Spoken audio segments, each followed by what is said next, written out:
Bonjour, ici iPod Touch is a Pro et je vais vous montrer comment voir le fonctionnement de l'application Call Controller sur votre iPhone uniquement, première génération, troisième génération, jailbreaker firmware 2.0 ou plus. Call Controller, on le voit en ce moment, c'est l'icône en haut à droite. Alors, je vais vous montrer comment il fonctionne. Malheureusement, l'application est payante. Si vous voulez le payer, tant mieux. Mais si vous ne voulez pas le payer et l'avoir gratuitement, regardez la vidéo en ce moment en haut. Cliquez dessus, c'est comment avoir gratuitement Call Controller, le craquer dans le fond. Alors cliquez sur la vidéo puis ça va vous montrer comment. Puis par la suite, revenez dans cette vidéo pour voir comment il fonctionne. Alors là, vous avez craqué Call Controller ou payer. Mettons, je m'en vais dans Cydia.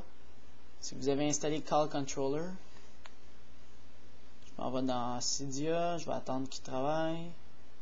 Je m'en vais dans Search en bas à droite. Et ici, Call Con. Oups, j'ai oublié mon C. Con. Bon, il a tout effacé. On recommence. Call Controller. Mon Dieu, il en arrache. Call. A. Aha. A. L. Bon. Oui, voilà, on voit Call Controller, on en voit deux, celle de Xalize pour craquer, puis celle de la normale. Alors, une fois que celle de Xalize ou la normale payée est téléchargée et installée sur son iPhone, on le voit ici, ça ressemble à ça. Alors, ouvrez-le. Ça permet, mettons que des personnes vous appellent. Vous avez trois possibilités, dont une que je connais pas, qu'est-ce que ça fait. While face down, je sais pas comment le faire, là, le mouvement, pour bloquer l'appel. En tout cas, de cette façon-là, si vous la faites, vous pouvez mettre dans votre boîte vocale, si vous faites le mouvement, vous pouvez mettre je suis occupé, ou vous pouvez juste continuer à sonner, mais ça va le mettre sur mute. Ça veut dire qu'il n'y aura pas de son qui va sortir. Alors je vais faire no action parce que je ne sais pas qu'est-ce que ça fait. Flip over, lui, je le sais. Vous allez prendre votre iPhone, puis quand quelqu'un vous appelle, vous allez juste faire ça. Comme si vous raccrochez dans un téléphone normal. Alors vous avez votre téléphone, je raccroche, ça va raccrocher. Alors c'est ça. Si vous raccrochez comme ça va le mettre dans votre boîte vocale. C'est vous qui choisissez. Si vous faites ce mouvement-là, ça va le mettre dans votre boîte vocale. Ça va vous mettre occupé. Ou ça va juste mettre muet votre son. Là. Admettons, vous avez une sonnerie. Ça va arrêter la sonnerie, mais le téléphone va continuer à sonner. Mais je veux dire à vibrer, je veux dire. Alors, je vais mettre... je vais vous le montrer. Alors, je vais mettre buzzy. Ça veut dire que quand je vais raccrocher, ça va me mettre occupé, donc il ne pourra pas m'appeler. L'autre, je vais vous le montrer après. Dans General Settings, c'est vraiment cool. Ça, touchez-y pas en haut. Mais ça, Reply when block call. Quand vous avez bloqué l'appel, vous l'avez buzzy, vous êtes occupé, ça va envoyer automatiquement un SMS. Là, vous écrivez qu'est-ce que vous voulez. Moi, je vais écrire, admettons, je suis... Si je suis capable de l'écrire comme tantôt, je suis occupé. Mon Dieu, il en arrache mon clavier. C'est peut-être moi. Je suis occupé. Tiens, j'écris ça. Désolé, non, même pas. Juste, je suis occupé. Là, j'ai fait done. Puis là, je l'active. Ça va envoyer un SMS automatiquement. Bien sûr, ça passe dans votre contrat d'SMS. Alors, si vous n'avez pas de contrat SMS illimité ou 125 par mois, vous devez payer 15 cents le SMS. En tout cas, au Canada, c'est le même. Québec, là, pour Rogers. Bon, alors c'est ça. Le flip over, c'est raccrochage. Alors, vous le mettez à on, le enable, puis vous pouvez fermer Call Controller. Puis dès que quelqu'un va vous appeler, je vais vous montrer comment faire. Alors, je le mets comme ça, comme si j'y touchais pas. Là, je prends mon autre iPhone. Je m'en vais dans le téléphone, j'écris mon numéro. 514. Oups.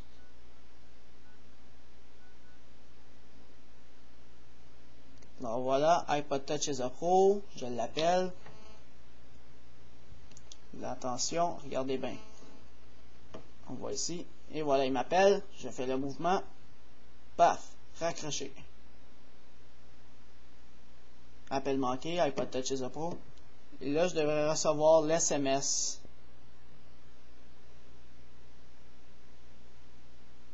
Après, Peut-être pas tout de suite, là, mais en tout cas, il devrait l'envoyer automatiquement.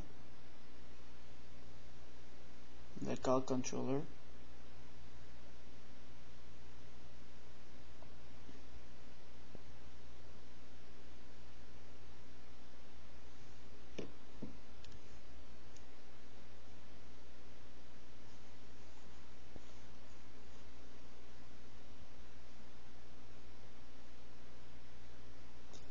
Oh, je l'ai reçu, là. C'est peut-être parce que l'abonnement, j'étais avec Vidéotron. L'abonnement prend pas les SMS en charge, sûrement, là. En tout cas, normalement, il serait supposé d'envoyer le SMS en l'activant. Puis ça va dire « Je suis occupé ». En tout cas, ça marchait avec les autres téléphones cellulaires, là. Alors bon, je vais le désactiver, ça donne rien. Maintenant, là, on a fait le flip over. Vous pouvez le mettre directement dans votre boîte vocale ou ça fait juste le mettre sur mute. No action, ça veut dire pas d'action, on ne refait rien. Si je fais ce mouvement-là. Maintenant, le shaking, ça vous savez c'est quoi? C'est quand je shake comme ça, vous le brassez un petit peu, puis ça va l'envoyer à votre boîte vocale, ou ça va dire que vous êtes occupé. Ça va le mute, ça veut dire ça va le mettre sur pas de son, juste vibrer, ou ça va répondre à l'appel. Alors je vais faire répondre à l'appel. Answer call, puis là je peux le fermer. Puis dès que je shake, je sais pas à quelle vitesse il faut que je shake, là. Mais en tout cas, dès que tu shakes, c'est supposé de fonctionner. Alors, je vais m'appeler. Téléphone. Ouais. Alors, iPod Touch is a Pro domicile. Alors, je vais mettre le haut-parleur. Alors, j'appelle. Et voilà. Je shake. Je sais pas si je dois shaker plus fort. C'est ça. Allô? Et voilà. Je vais raccrocher. Alors, c'est ça. En shakant super fort, ben, comment je vous dirais? Je shake quand même fort. En shakant fort, vous répondez tout de suite à l'appel. Alors, quand vous le sortez de vos poches, vous le shakez. Ça donne un peu, genre, du style, si on veut. Alors, c'est ça. C'est comme ça que ça fonctionne. Puis, il y a d'autres aussi. Vous pouvez le mettre call control, reload. C'est ça. Là, je le mets en no action. Vous pouvez le mettre dans votre boîte vocale. Alors, quand vous allez shaker, ça va automatiquement l'envoyer à votre boîte vocale. Oups. Je vais mettre no action. Pour le désactiver tout de suite, là, tant qu'à ouvrir l'application, puis juste appuyer là-dessus sur votre lock screen. Votre écran de verrouillé, il va disparaître en haut. Et voilà, il devrait plus fonctionner, le call control. Mais pour l'activer, vous rappuyez dessus, il va s'activer en haut. Et voilà, il est activé. C'est bon? Alors c'est ça, c'était pour savoir comment fonctionnait l'application Call Control sur son iPhone première génération ou troisième génération, Jailbreaker Firmware 2.0+. Visitez le site internet iPodTouchisAPro.com.